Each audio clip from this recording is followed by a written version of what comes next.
Bonjour, bienvenue dans la série sur la mécanique quantique. Donc nous allons voir maintenant comment est-ce qu'on calcule la probabilité thermodynamique dans le cas général. Alors, les systèmes physiques sont extrêmement variés. Et en particulier, la répartition en cellules, en domaines d'énergie epsilon 1, epsilon 2, etc.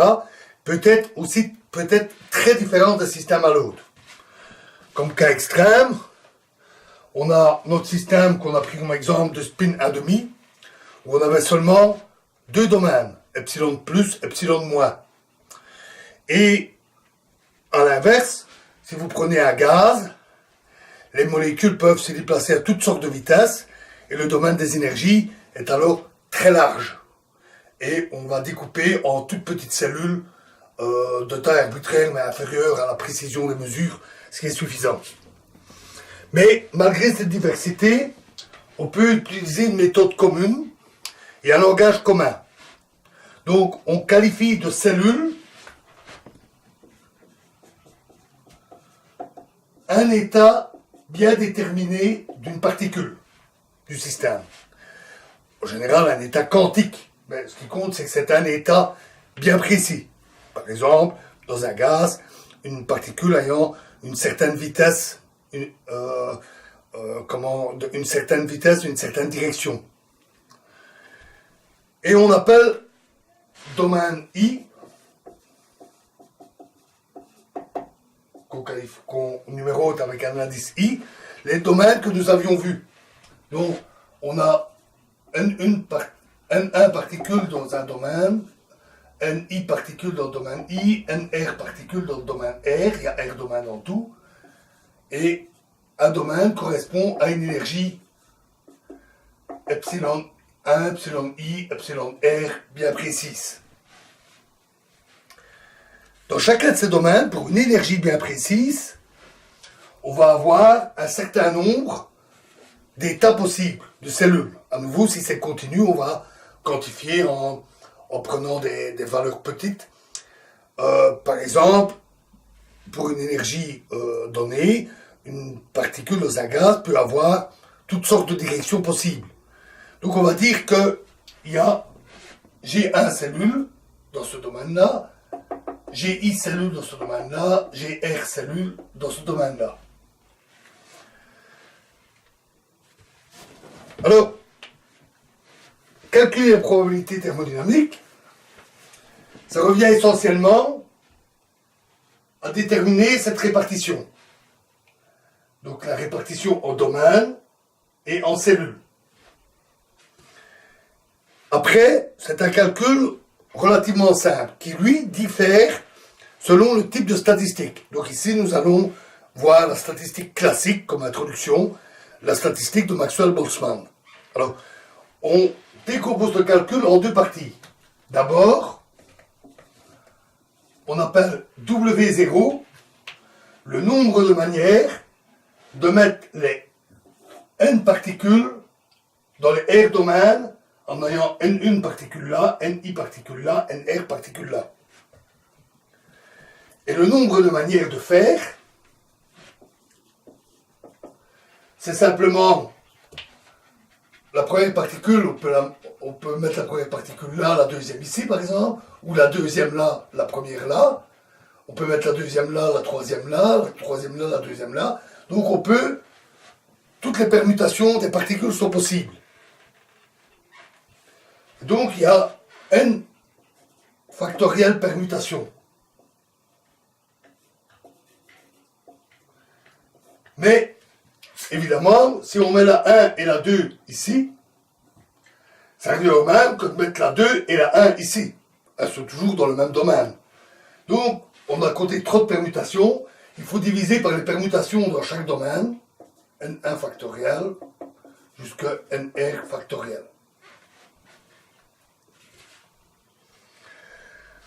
Ensuite, deuxième étape, on calcule le nombre de manières de mettre N1 particules dans les J1 cellules, NI particules dans les GI cellules, etc. Alors, supposons donc qu'on ait GI cellules, un certain nombre de cellules, et on a NI particules. Alors la première particule, on peut la mettre dans la première cellule, deuxième, ou la troisième, ou la quatrième, il y a GI possibilités. Et la deuxième aussi. La deuxième, on peut la mettre dans la première cellule, deuxième cellule, etc., etc. Vous remarquez qu'on peut très bien avoir plusieurs particules dans la même cellule. Plusieurs particules peuvent être dans le même état. Et donc, pour mettre deux particules, on a GI possibilités pour la première, GI possibilités pour la deuxième. Donc le nombre de possibilités total, c'est GI au carré.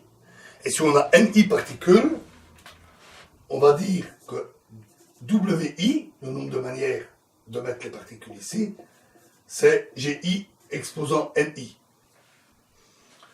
Et le nombre de la probabilité thermodynamique, donc le nombre total d'états microscopiques possibles donnant les N1, NI, NR qui sont donnés, est W0 fois W1 fois WI fois WR.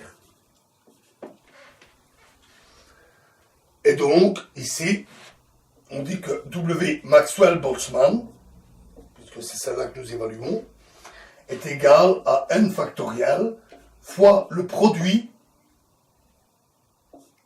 qu'on note comme ceci, comme un espèce de pi majuscule, produit sur tous les domaines de GI exposant NI divisé par NI factoriel.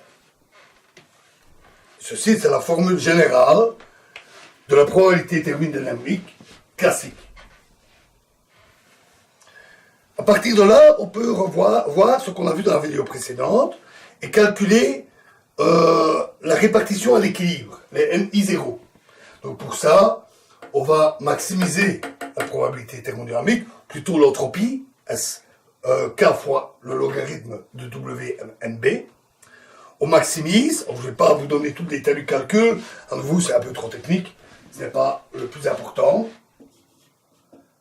Ce qui nous donne NI0 est égal à NGI fois l'exponentielle de mu, le potentiel chimique, moins epsilon I sur KT.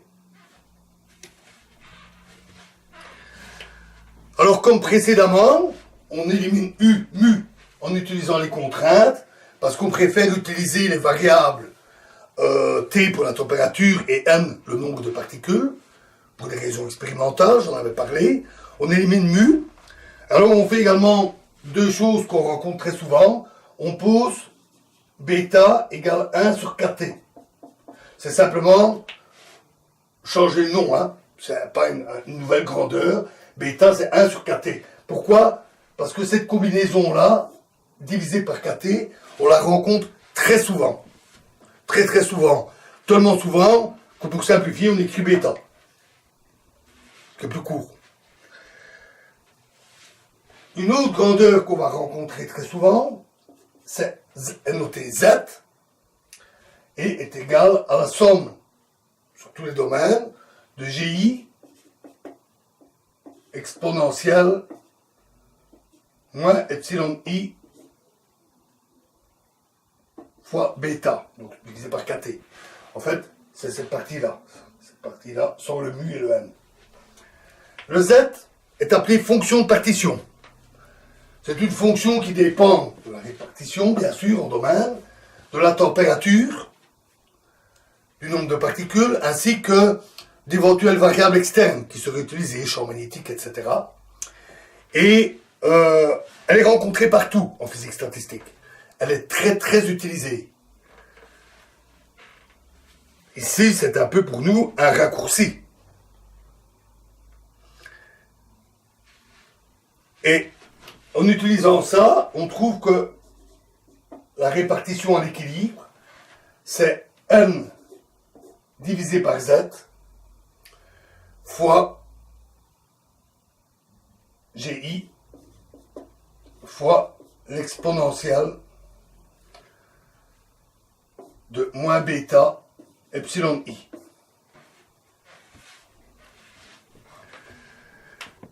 À partir de là, on a la répartition à l'équilibre, on peut calculer les fonctions thermodynamiques, donc les grandeurs thermodynamiques. Par exemple, l'entropie. S égale K fois Ln, le logarithme de W. On a W, on a la répartition en équilibre, donc on peut calculer l'entropie. Je vous donne la forme.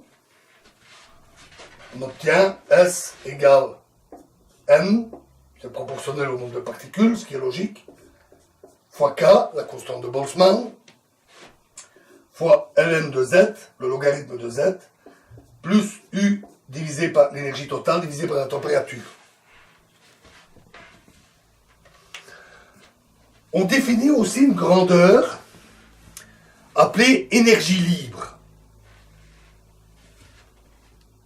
qu'on pourrait presque apparenter à l'énergie qui est utilisable dans un système. L'énergie qui peut en être récupérée, par exemple dans un système moteur. L'énergie libre est une grandeur qui est définie en thermodynamique classique et qui est très utile.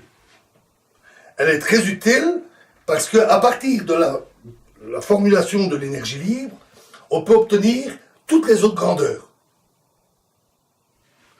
Elle est donc très souvent rencontrée aussi, et elle est définie comme F, l'énergie libre est appelée F, pour free en anglais, est égale U, l'énergie totale, l'énergie interne, moins TS, température fois entropie. Et ici, en utilisant la définition, elle vaut simplement moins mkt fois ln de z, logarithme de z.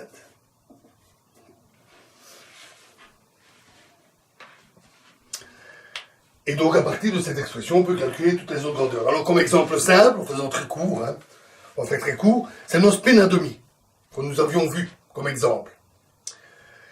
On a deux niveaux d'énergie, epsilon plus, donc on a tous nos spins, et on a epsilon plus et epsilon moins. Les deux, pour une particule peut être soit le spin vers le haut, soit le spin vers le bas. Epsilon plus, epsilon moins. Et en plus, il n'y a qu'une seule possibilité. C'est ou vers le haut ou vers le bas. Donc, G plus égale 1, G moins égale 1. Et donc là, on calcule facilement la fonction de répartition. On applique simplement sa définition. C'est l'exponentielle de moins bêta m bar, vous vous rappelez le moment magnétique, fois B, le champ magnétique, plus exponentielle bêta m bar B. À partir de là, on a l'énergie libre, en appliquant la formule ici, et on peut trouver les autres grandeurs. Alors, la thermodynamique nous dit que, en présence d'un champ magnétique, une petite variation de l'énergie libre est égale à moins S, l'entropie, fois une petite variation de la température, moins M, fois une petite variation du champ magnétique.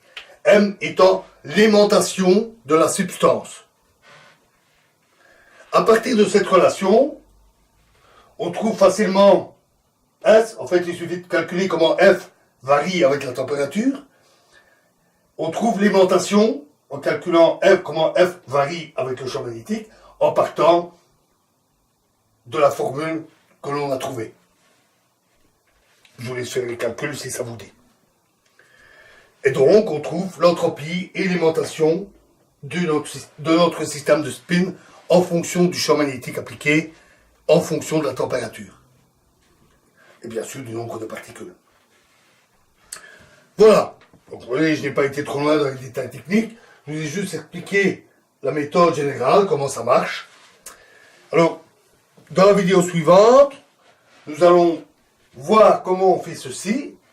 dans le cas des statistiques quantiques, donc Fermi-Dirac et Bose-Einstein. Vous verrez qu'il y a des différences importantes, quelques difficultés, et quand nous aurons vu cela, nous serons pratiquement armés pour commencer à voir des exemples d'application des statistiques de Fermi-Dirac et Bose-Einstein à divers systèmes macroscopiques que nous avions d'ailleurs déjà cités.